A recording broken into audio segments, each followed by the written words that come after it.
We'll hear argument next today in Case 13-1339, Spokeo versus Robbins. Mr. Pincus. Thank you, Mr. Chief Justice, and may it please the Court.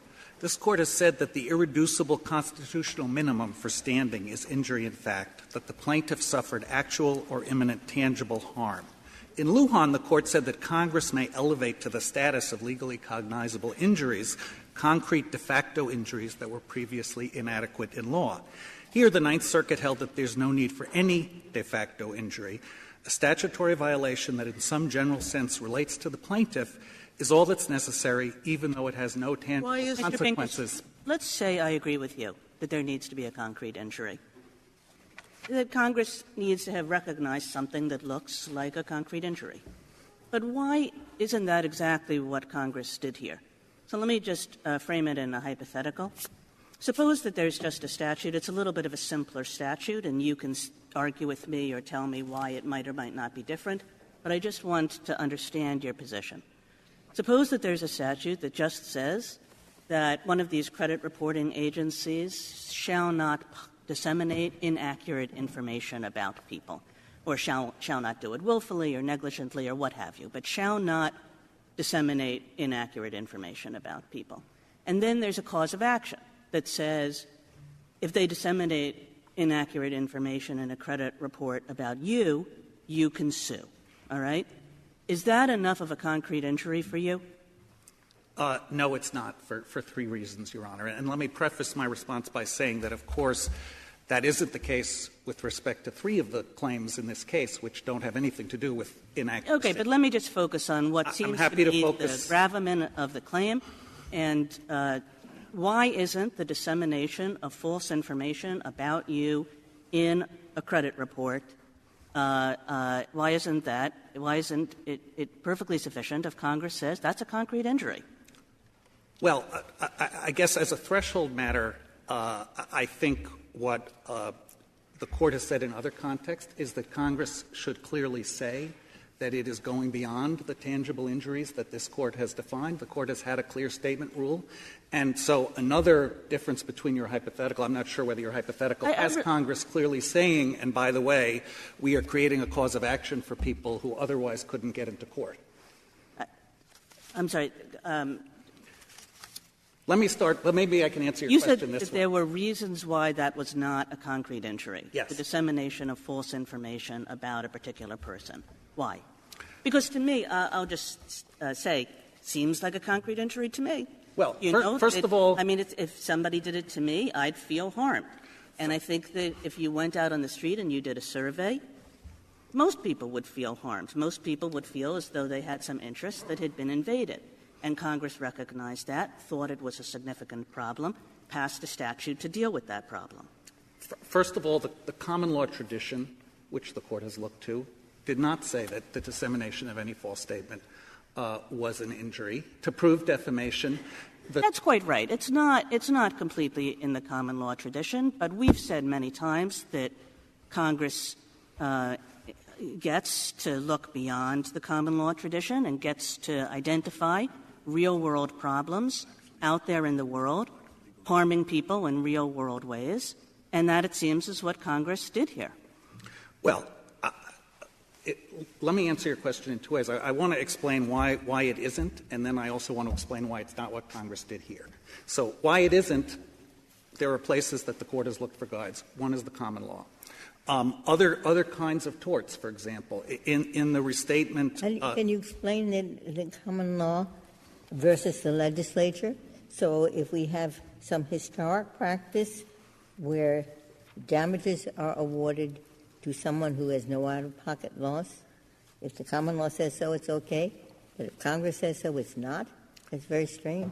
I don't think so, Your Honor. I think well, this question takes me a little afield from Justice Kagan's question, but I think the common law had some very specific areas where it defined actual harm. For example, any intrusion on a property right is actual harm, but there has to be a property right for that to be so. So I think Congress could create a property right, and if it did that — Sorry, you're saying, contrary to one citation, you're actually Asby versus White, that it isn't a right that Congress has given you? Your Honor, I think — I mean, most of the common law rights, like property rights, are given to you by statute. They're not given to you by the common law. Most people are coming in to sue on the basis of a statute. And the question is that there are several ways that they can establish standing. One is to have the tangible harm to meet the general tangible harm test that this Court applies generally in the standing context.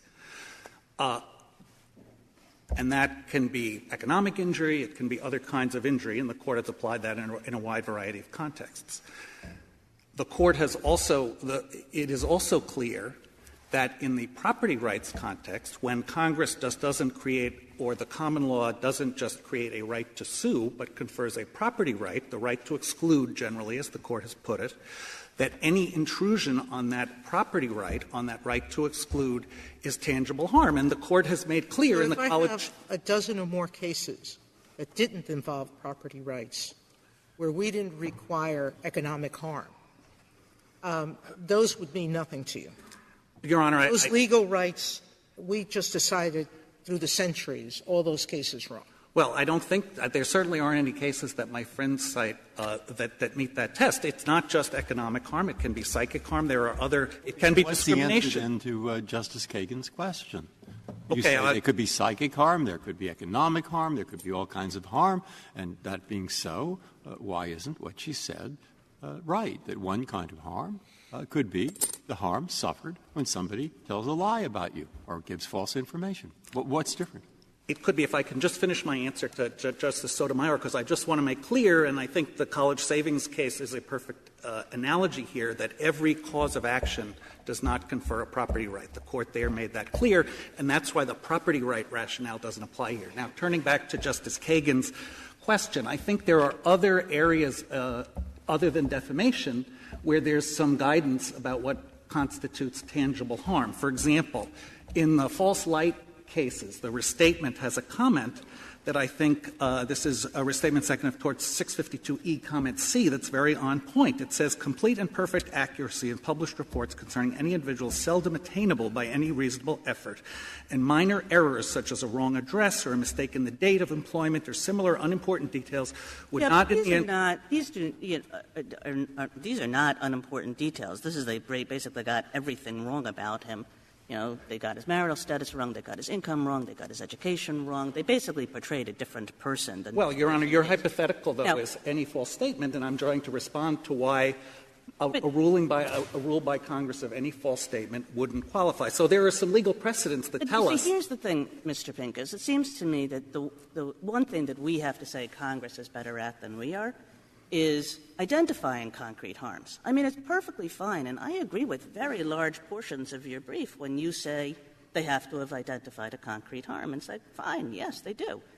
But now the question is, did they identify one? And it seems pretty clear what they wanted to do here, that this statute is entirely about preventing the dissemination of inaccurate information in credit reports, which they seem to think is both something that harms the individual personally and also harms larger systemic issues.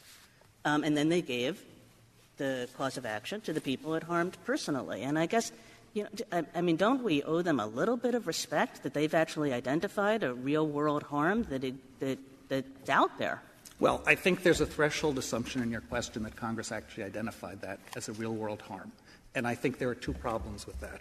First of all, the structure of the statute indicates that that's not so. The willfulness cause of action that provides for statutory damages applies to every violation of the statute that's willful, including those that don't involve false statements. So by enacting — if the argument is by enacting the willfulness cause of action, Congress said inaccuracy is so clearly harmful that it should be actionable in any case, it couldn't — it's just not possible to look at the way the statute was constructed and say that that was so. How much more do you think the plaintiff in this case would have to allege or prove in order to show injury in fact?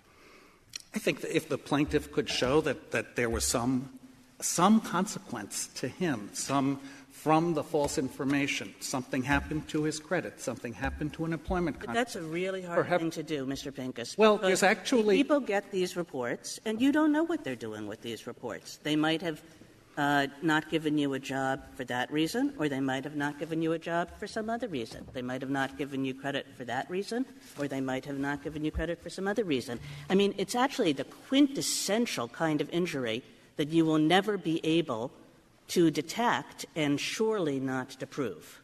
Well, Your Honor, I'm not sure that's so. I mean, I think defamation claims are exactly the same situation. People don't know necessarily if the statement is not defamation per se. People have to go out and find proof, or at least I suppose the argument underlying some of the questions you've been asked assumes this. If neighbors are making false comments, talking about someone, this is not actionable unless it's defamation. On the Internet, in this cyber age that we have, where all this information is out, there has to be some real injury. Is it different because this is a credit agency that is regulated? Does a credit agency have less latitude when it is defending on the ground of no concrete injury than other entities?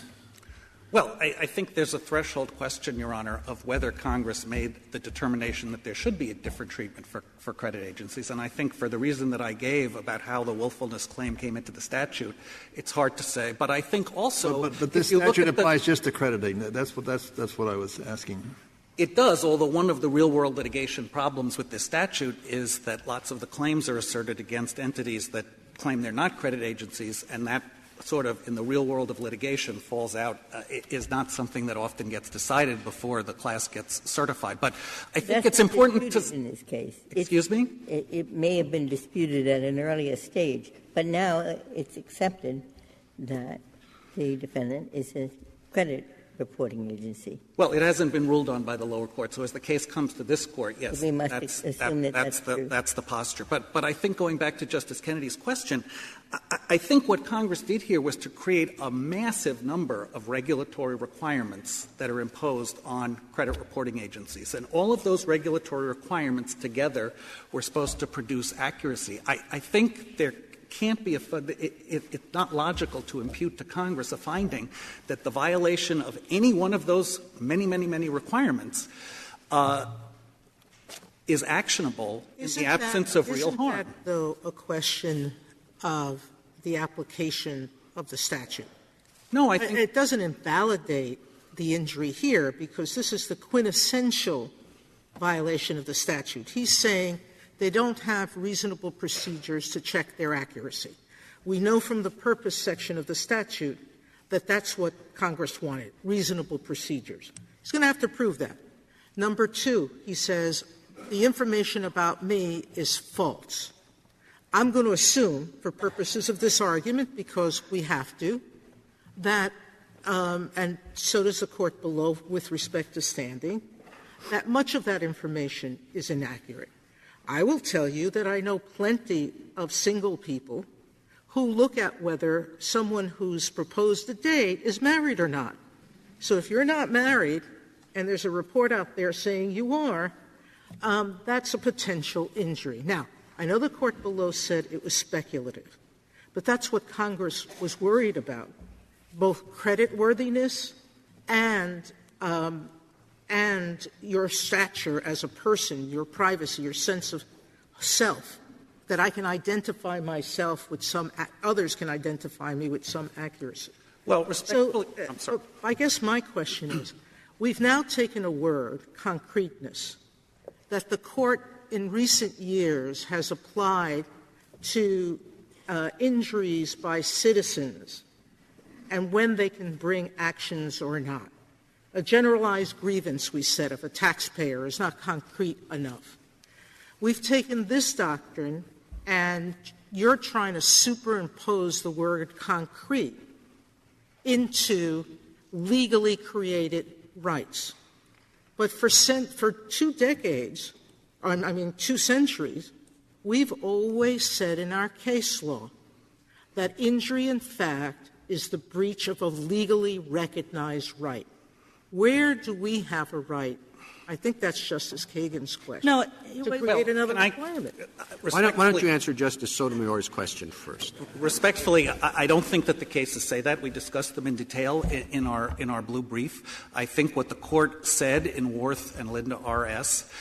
Was about what the Court said in Lujan, which is de facto injuries as to which there's no cause of action can be made actionable when Congress creates a cause of action. That's quite different from saying that something that doesn't qualify under this Court's injury in fact standard as tangible harm can be made actionable, which is what the Ninth Circuit decided here.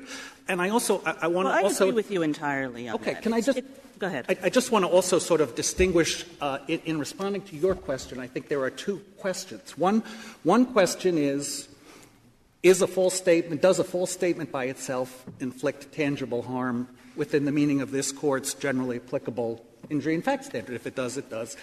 The Court has never said that, and we argue that it doesn't. The second question is, can Congress expand beyond where the Court has gone in defining things that should qualify as sufficient injury to trigger Article III jurisdiction? And we think there are two questions there. One is, has Congress in fact done that? And there's a question whether Congress has done that at all. And I think Justice Kennedy, in his concurrence in Lujan, said if Congress is going to do that, it should say clearly, because that obviously is a change in the jurisdiction of the Federal courts. And so Congress might be taken to — Congress does it by doing it. You know, Congress doesn't announce exactly. Well, I'm not sure. Here we are, we're just going beyond the common law. It just does it. And it does it, and it did it here. It said, you know, what are we concerned about? We're concerned about following the kinds of procedures that will make sure that there are accurate credit reports. And then Congress told you exactly why in the purposes section of the statute, and my gosh, it's all over the legislative history. The most serious problem in the credit reporting industry, Congress says, is the problem of inaccurate and misleading information. Well, and so Congress has clearly done that here. And I guess if you want to just explain to me why it is that Congress can't do — I think we've said that Congress can do that, can go beyond the common law, and certainly can go beyond anything that we've ever said is a concrete harm, as long as they've identified a concrete harm. Well, a couple of responses to that. If it's a concrete harm in the first place, of course, then they haven't really gone beyond this Court's test. I think — let me — harms can arise in the world and can be identified in the world even though they haven't arisen before or been identified before. But the courts — I think the question, and I take the burden of my friend's argument to be that Congress can define things as sufficient to satisfy standing, even if they wouldn't, if they just were asserted in a court, satisfy the tangible harm requirement. So I guess to respond to your question — If he's saying that, I agree with you. Okay. Well, then well, I think then the district court here held that that tangible harm requirement wasn't satisfied. Mr. Pincus, I would have thought that your answer to Justice Kagan would have been Congress did not identify as the harm for which it allowed suit to be brought misinformation. It did not. It identified as the harm the failure to follow the procedures that it imposed upon credit reporting agencies. It said nothing about people who have been hurt by misinformation being able to sue.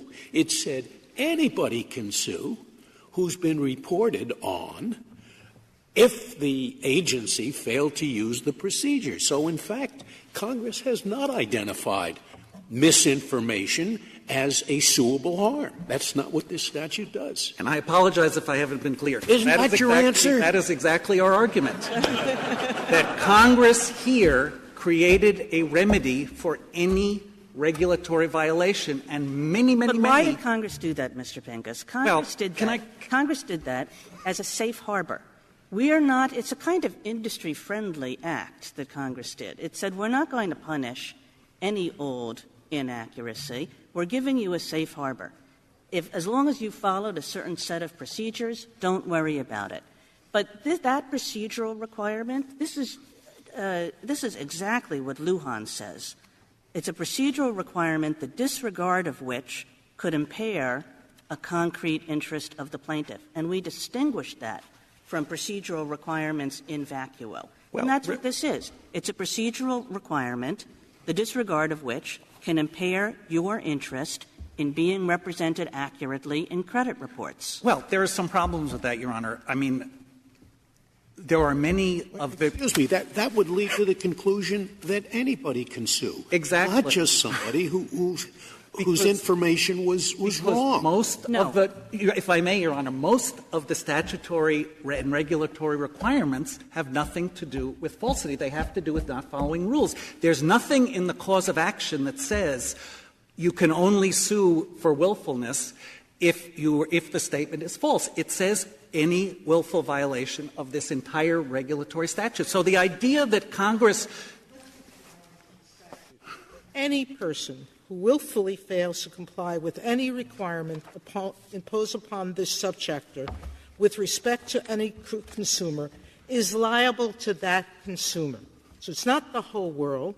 It's the consumer that you dealt with, or that the agency dealt with. But, Your Honor, if the argument is that by enacting that, Congress meant to identify as a harm false statements, there's nothing that requires proof of a false or inaccurate statement in order to bring the claim. The gravamen of this claim, as I said, and as more importantly as the Respondent has said, is in 1681E, which does talk about accuracy, and it makes it clear that the procedures are linked to accuracy. And I totally take your point that, well, how about the person who there's been no inaccuracy? Well, that person does not have standing. That person cannot come in and say that he's suffered a concrete injury. But the person who has been inaccurately represented can come in and say he has suffered exactly the concrete injury that this statute is designed to protect against. But, Your Honor, I don't see how you can say that a cause of action that says nothing about inaccuracy applies to a previously enacted one of the many provisions of the statute to say that Congress was focused on inaccuracy. Are you saying, Kennedy? Are you saying in this case that Congress could have drafted a statute that would allow this individual to bring suit? I think Congress — yes, I think it might be possible, and let me explain how, Justice Kennedy.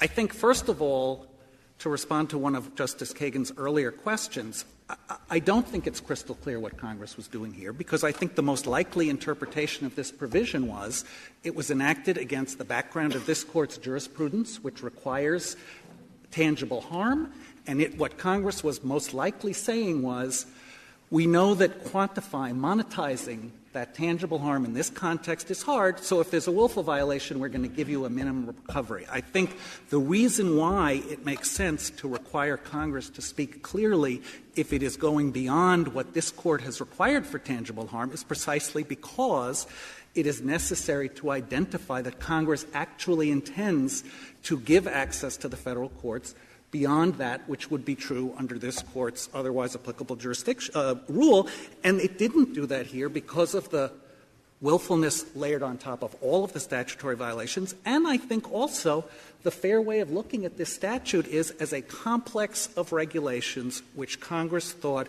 taken together, would improve accuracy. I don't think you can say that any single one of them, the violation of any single one of them, Congress thought was going to so likely to inflict injury on some person that they should be entitled to sue. Do all of them go to accuracy, or no, some of them go to privacy and other matters? Most of them, one is about having an 800 number available. One has to do with notice to people who look at information. And that would be a violation, right, if you didn't provide that? And presumably anybody, if you believe Respondents, anybody whose information is not accurate can sue to get the statutory damages for failure to provide an 800 number. Well, I think Respondents would say even if the information was accurate, you could sue to get statutory damages. I think Justice Kagan might limit it to people who are inaccurate. When we normally have a standing inquiry, there can be some people who have standing under a particular statute and some who don't. Is your position simply that you have to look at whether the plaintiffs have been injured in fact, and that some plaintiffs will be able to proceed if they can make that showing and others may not? Absolutely, Mr. Chief Justice. That's our position. And the district court held in this case, looking at the allegations of the complaint, that the court's injury in fact standard wasn't satisfied. Well, the Ninth Circuit By the particular violation, injured in fact by the particular, not by failure to have an 800 number, you're saying? No, but would this man be able? I mean, this is very much in line with the Chief Justice's. Would he be able to sue based on the fact that there was inaccurate information about him? No, because the district court found that all of the allegations of all of his arguments about why there was any tangible harm to him were speculative and flunked this court's standard. Mr. Pincus, I guess what I understand, that's okay. Before you sit down, the brief suggests that the real danger of allowing this kind of action is that it will be brought on behalf of a class and you could get millions of plaintiffs and billions of dollars. If we should hold that Congress can give consumers a right to redress for false credit reporting, if we held that, would you have grounds to oppose certification of a class? Well, I think the problem here, Your Honor, is if you accept the broad theory that plaintiffs and the government espouse, which is all you have to show is a statutory violation, it's a pretty clear pathway to class certification because there's only common issues. And that's what has happened in case after case. Now, if falsity has to be proven, then obviously that is an individualized issue that might make it more difficult. I'd like to reserve the balance of my time. Thank you, counsel. Mr. Consovoy. Mr. Chief Justice, and may it please the Court. Mr. Robbins has Article III standing for three independent reasons. First, the violation of his statutory rights under the Fair Credit Reporting Act constitutes injury in fact. Second, even if not, his entitlement to monetary relief as a consequence of that violation shows he has the personal stake that Article III requires. And third, the fact that his claim follows from the common law of defamation conclusively establishes that this is a case or controversy within the meaning of Article III. Your number two, I mean, it sounds to me quite circular. You say he has a personal stake because Congress said he has a personal stake.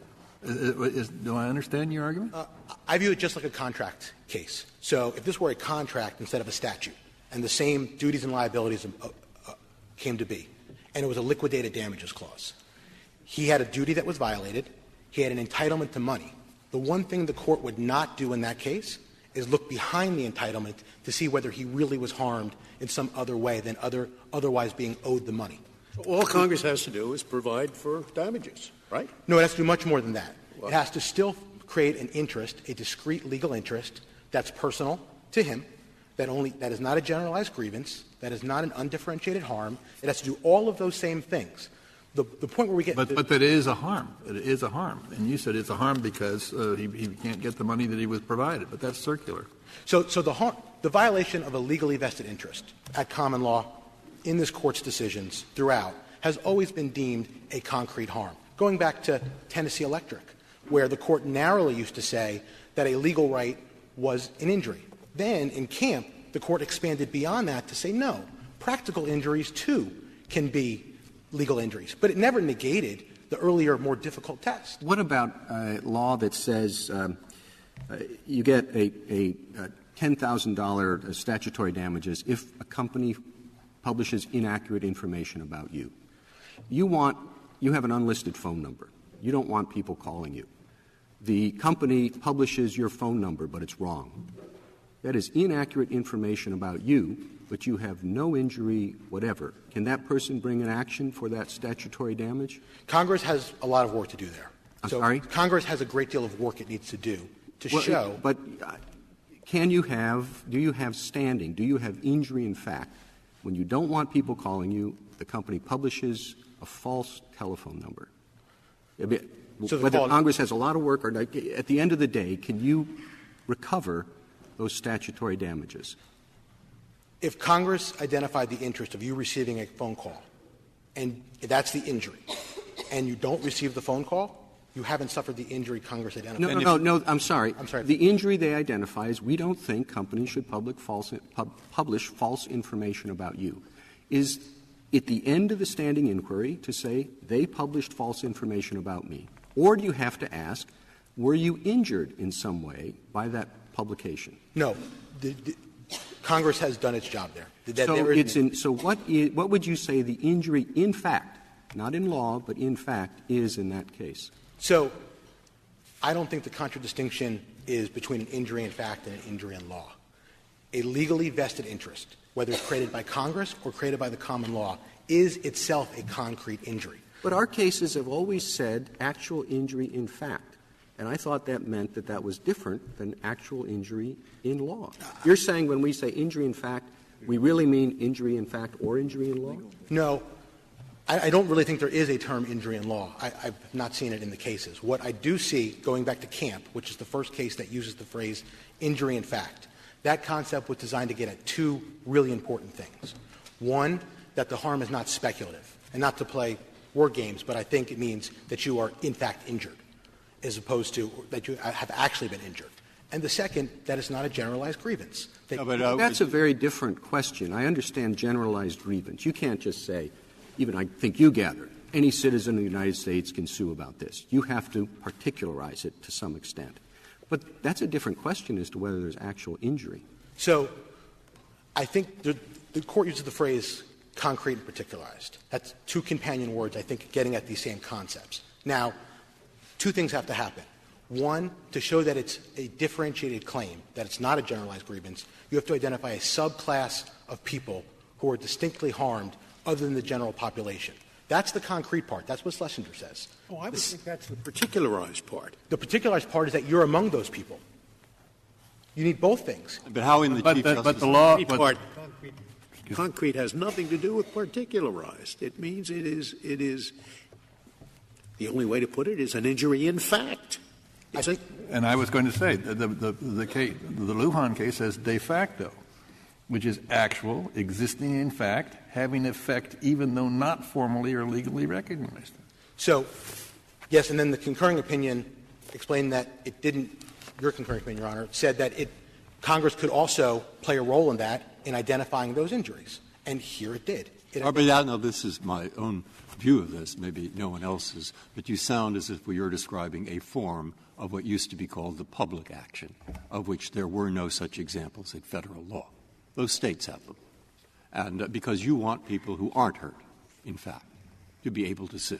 And the example here is not just the Chief Justice's, which is one, but the more immediate example, which seems to be in this case — I didn't think it was, but it now seems to be — are people, perhaps not this plaintiff, but people who, in fact, notice that someone like the defendant has filed bad procedures leading to false information. And those people who were not injured bring a lawsuit. And they say, they're following bad information. That's it. Bad procedure. And Congress gave me $100, so give it to me. Now, that's the person I didn't know was in this case, because this plaintiff seems to argue specific discrepancies in fact that in all likelihood hurt it. Okay? But we're leaving him out of it. Now, I want to know what the government thinks of the case I've just put. Does the government think a person who admits nobody said anything wrong about me, they did say something about me, it was all correct, but they are using bad practices for assembling consumer information. In the government's view, does the person in my hypothetical, similar to the Chief's, maybe identical, does he or does he not have standing? Yes or no? Our view responded to he does not. Fine.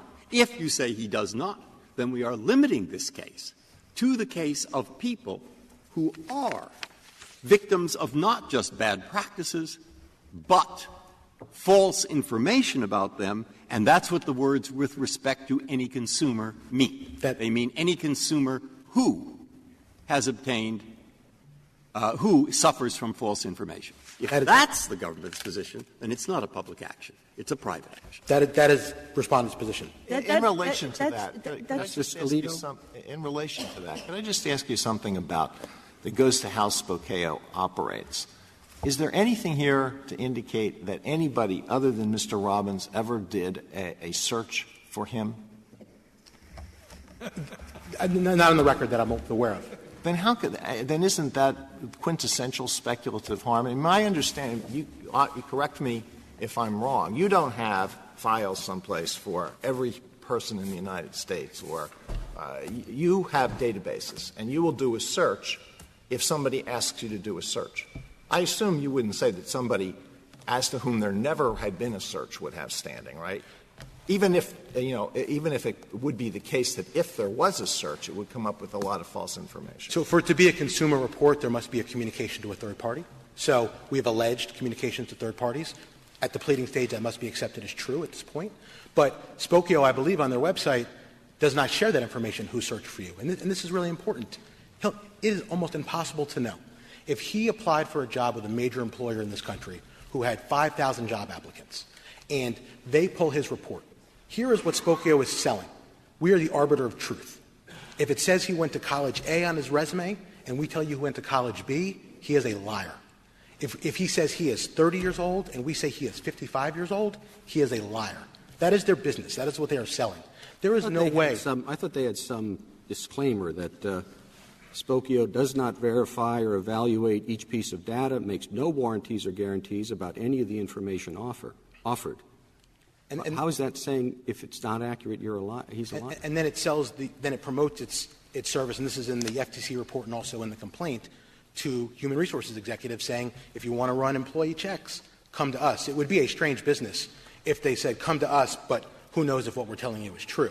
And I think that's what the disclaimer is saying. But whether the disclaimer is valid, well, that is exactly what the disclaimer says. But of course, Congress stepped into the breach. You got to do the best you can, you know. I'm sorry? I say you got to do the best you can. You do. The person who hires somebody, if they all have this disclaimer, which I expect they all do, you either go without any information or you accept one of them. Except Congress stepped in and said, if you are operating as a consumer reporting agency, you have duties and responsibilities. I want to ask about what you think Congress did. You're saying it's limited to people about whom false information has been given.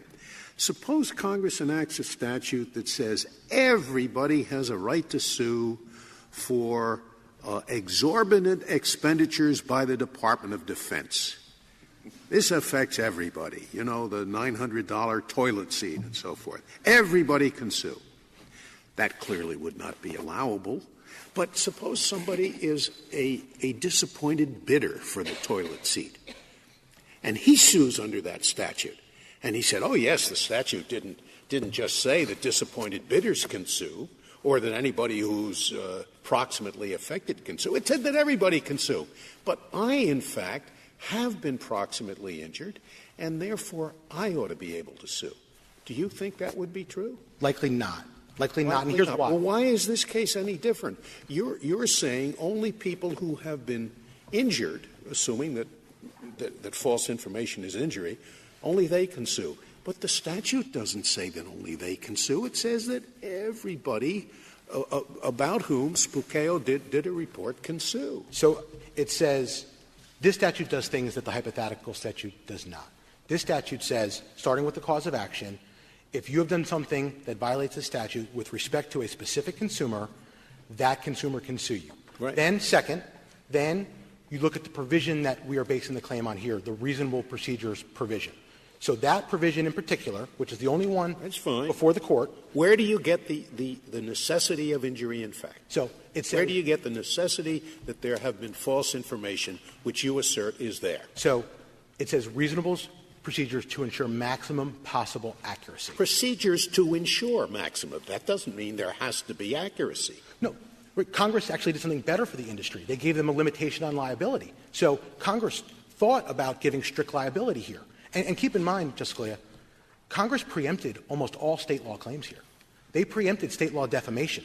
So just the notion that this isn't about defamation, when they preempted state law defamation, strikes me as a very difficult argument. So you're only in Federal court, and Congress said we could impose strict liability. You have to say, don't you, in answer to Justice Scalia, that the words follow reasonable procedures to assure maximum possible accuracy in respect to any consumer, the one who can sue, means that when you fail to do it in respect to a consumer, you say something false about that consumer. It doesn't use those words, and we would have to so construe it in order to save the constitutionality of the statute. And every lower court to reach this question has held that wouldn't be true. You could fail to follow the procedures and still come up with accurate information, like you could not have an 800 number. Correct. And that person would not have standing. It's impossible to read it that way because it's simply not true. So, Justice Scalia, every lower court to reach this question has held that this particular provision requires falsity as an allegation. Multiple courts of appeals. Well, but I want to I'd like to understand, I want to take the falsity out of the hypotheticals to get exactly what your position is on the breadth of Congress's power. So let's say the statute says anybody who's publishing information about you has to pay the individual $10 a year. They think that's a good way to regulate it. Information about you, good, bad, or indifferent, pay them $10 a year. No more, no less. Spokeo or whatever that business is pays you $20 1 year. Now, the statute has been violated with respect to you, a particular individual. Can that and there's statutory damages of $10,000. Can that individual sue? So does that individual have injury in fact because the statute has been violated with respect to him? I think no, because that statute would apply to everybody in the country. It would be no. And you have to have published information about an individual. Every individual who you publish information about gets $10 a year. Right. So I think that would make it particularized but not concrete. So there'd be no standing. That person would have no standing even though Congress gave him standing.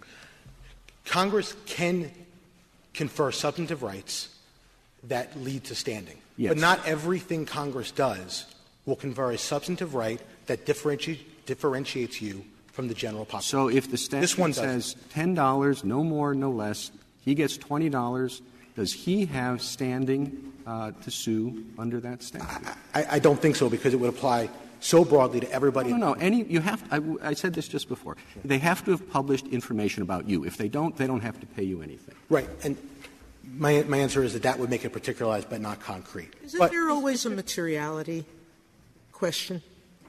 In every violation, there's always a materiality question. What is the falsehood? Is it material to anything? It could be a transposition of a telephone number.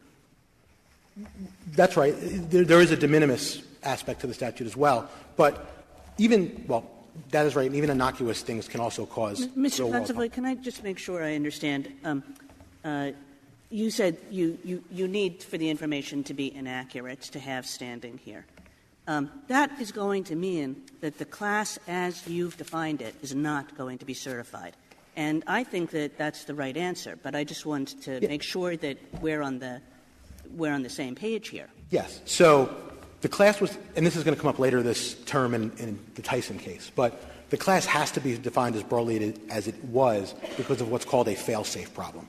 You can't identify a class by an element of the cause of action, and that's because it harms defendants' rights. So if we had alleged the class here was everybody who had inaccurate information, it would be a trick against them, because if they defeated the claim, the class would be empty and they would get no res judicata.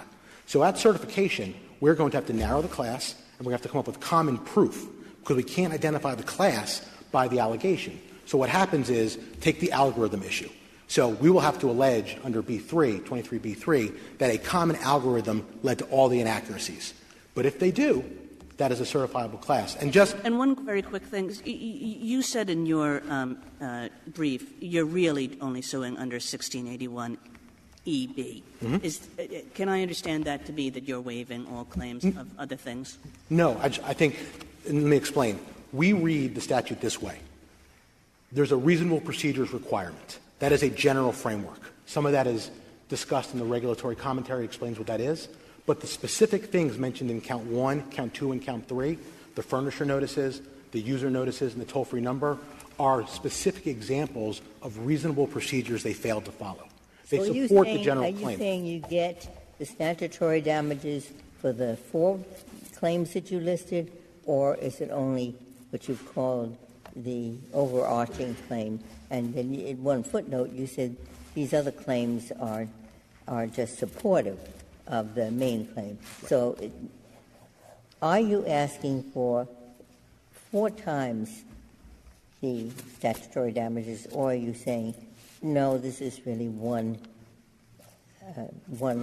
claim, and so we're asking for $100 a head or $10,000 or for $1,000 a head? It's one claim.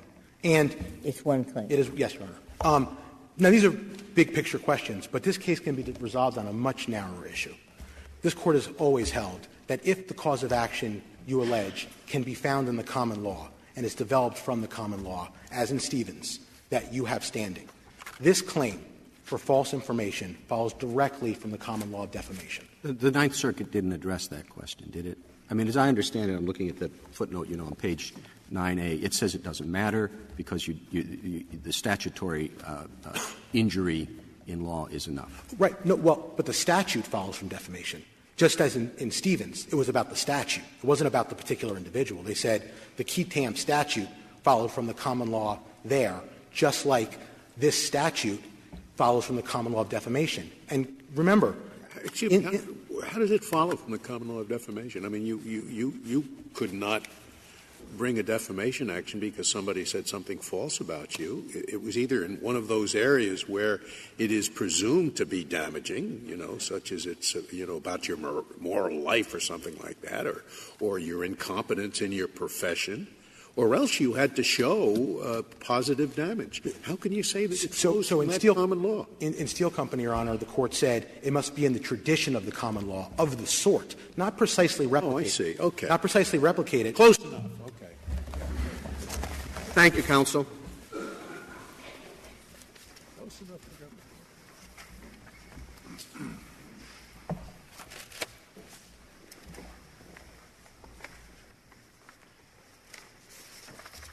Mr. Stewart. Mr. Chief Justice, and may it please the Court. In Defenders of Wildlife, the Court gave the following description of what injury in fact means. It said injury in fact is, quote, an invasion of a legally protected interest which is A, concrete and particularized, and B, actual or imminent, not conjectural or hypothetical. And so the injury part of it was the invasion of a legally protected interest. And I think it's clear what work the words in fact are doing in that description.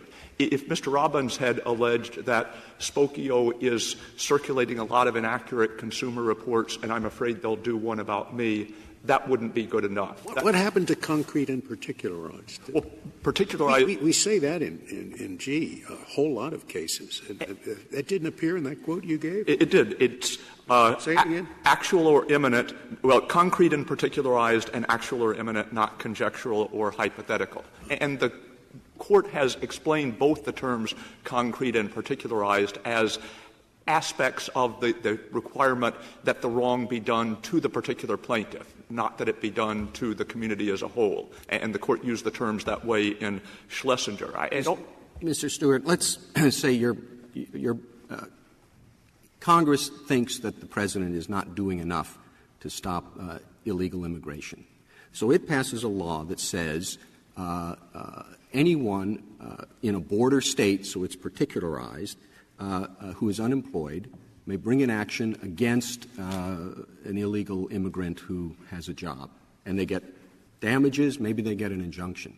Can Congress do that? Well, I think there would be a couple of different problems with that. The first would be that there may be some legal issues that Congress can't simply delegate to private enforcement that are like the criminal law, for instance. There would be potential constitutional. Oh, I think that's kind of avoiding the hypothetical. I mean, no, presumably you would raise those issues after the action's been filed, and you could raise those issues as an amicus defending the action.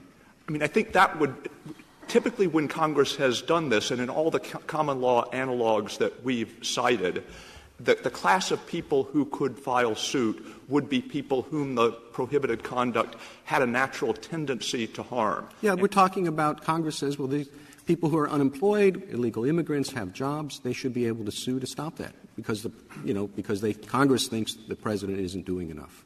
I mean, I think that would stretch the limits of Congress's power to treat that broad class of individuals as victims of all acts of illegal immigration. And obviously the statute that we're dealing with here doesn't come anywhere close to that. And I understand the Court's concerns with the implications of our position, but I think it's also worth pointing out this is a mode of enforcement that Congress has been using since 1790.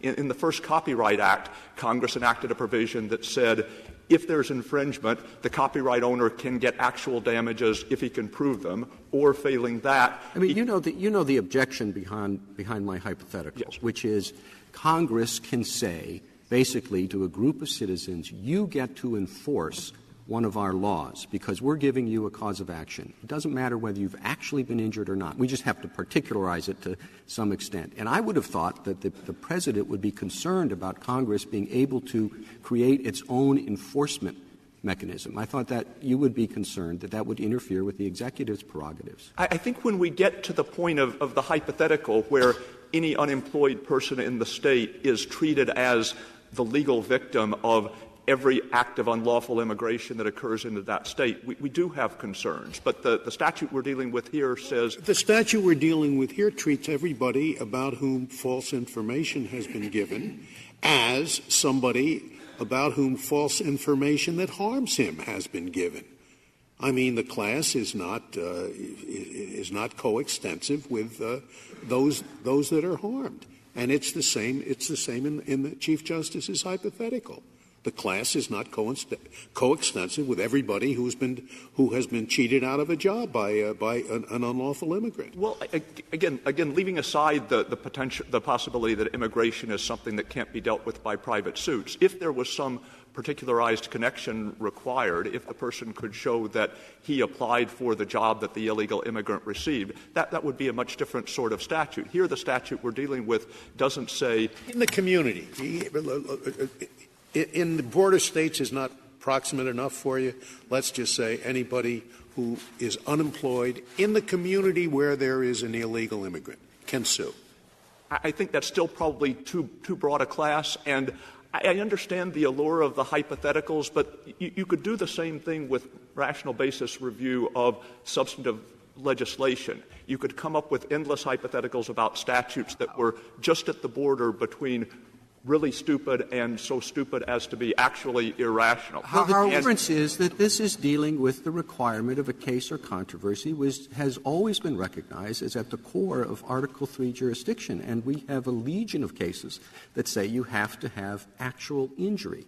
That's what makes it a decision appropriate for resolution by the judicial branch. And it seems a little bit more important than saying you can challenge particular statutes. Well, the point I was trying to make was that Congress has been doing this since 1790, and nobody's pointed to a statute that comes close to the hypotheticals. But to return to the point about injury in fact, the Court has said there has to be actual injury, but it has defined injury as the invasion of a legally protected interest, the violation of a legal right. The most recent edition of Black's Law Dictionary gives, as its first definition of injury, the violation of another's legal right for which the law provides a remedy. What we've also said that violation of a procedure, even if you are given a right to the procedure, that alone does not suffice for standing.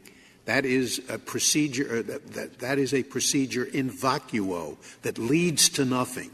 Well, we said that. So there has to be something more than just the violation of what the Congress says is a legal right. That is not enough. And the Court has also said that Congress can't give every citizen an entitlement to sue simply by calling it a legal right. But with respect to procedures, the Court has said you can sue to complain about the deprivation of lawfully required procedures if those procedures are intended to protect a country. Right here we have in the complaint, I guess, there were certain errors.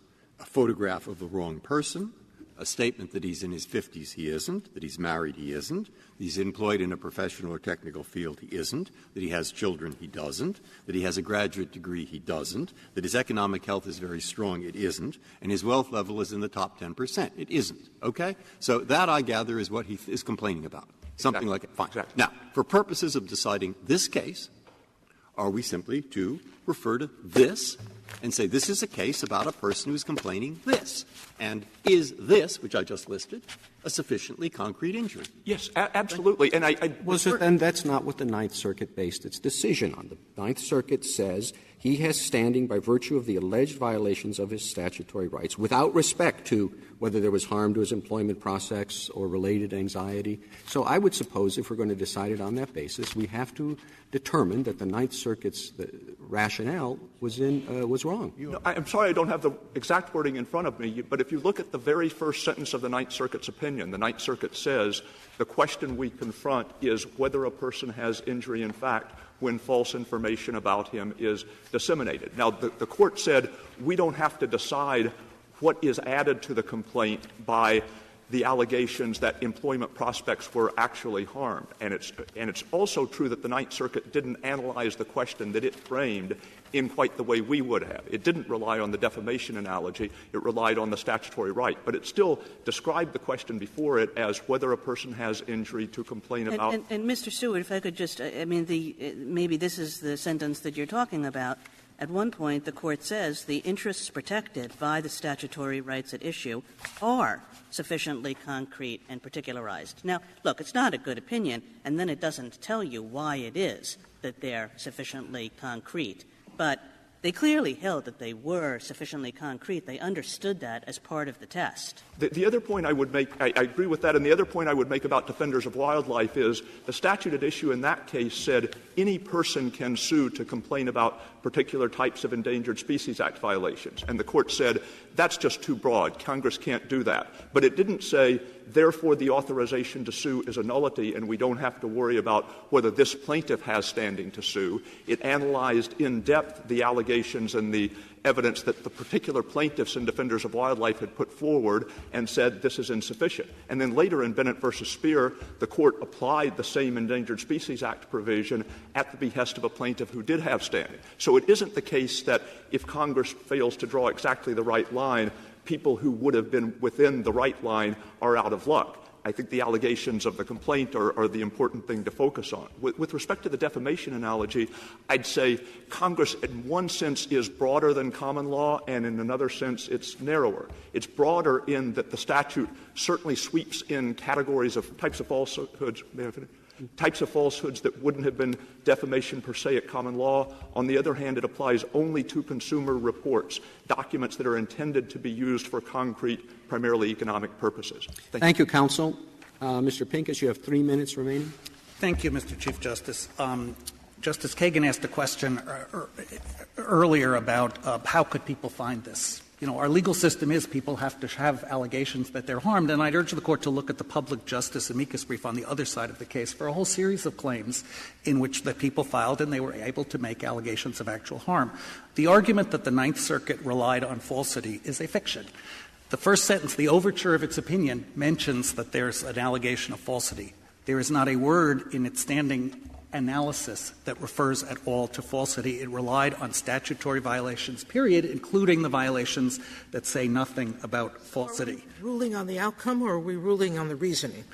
Well, Your Honor, I think as the Court comes, the question presented was, does the Ninth Circuit's rule that a mere statutory violation unaccompanied by any harm is sufficient to satisfy Article III? I think the Court has to address that issue. The next issue is, did Congress did Congress say that false statements inflict a certain kind of harm and therefore we're going to single them out? And I think to rely on Congress actually has to have made that determination. And there is nothing in the statute that says that. As Justice Breyer said, you have to actually read falsity into the statute in order to find falsity. Congress didn't say anything about the particular harm inflicted by false statements. If it wanted to do that, it should. See, I look at this case slightly differently. I think the breach of any legal right you're given gives Article III jurisdiction. There's a difference between that and whether you're within the zone of interest of a statute. And so what you're saying, I guess that's why the circuits below have said you have to be able to allege some falsity in the credit report to get recovery under the statute, because those are the people the statute was targeted to. Your Honor, that's not right. All of the decisions that my friends referred to were decisions not where there were willfulness claims, but where there were actual damages claims. No surprise that the courts have said to prove actual damages, you have to at least show falsity. There has been no decision interpreting the statute in the context of a willfulness claim to say whether it does. And I think the problem with the position on the other side is they want to say Congress made this decision that anything inaccurate is harmful, but there's nothing in the statute to say that.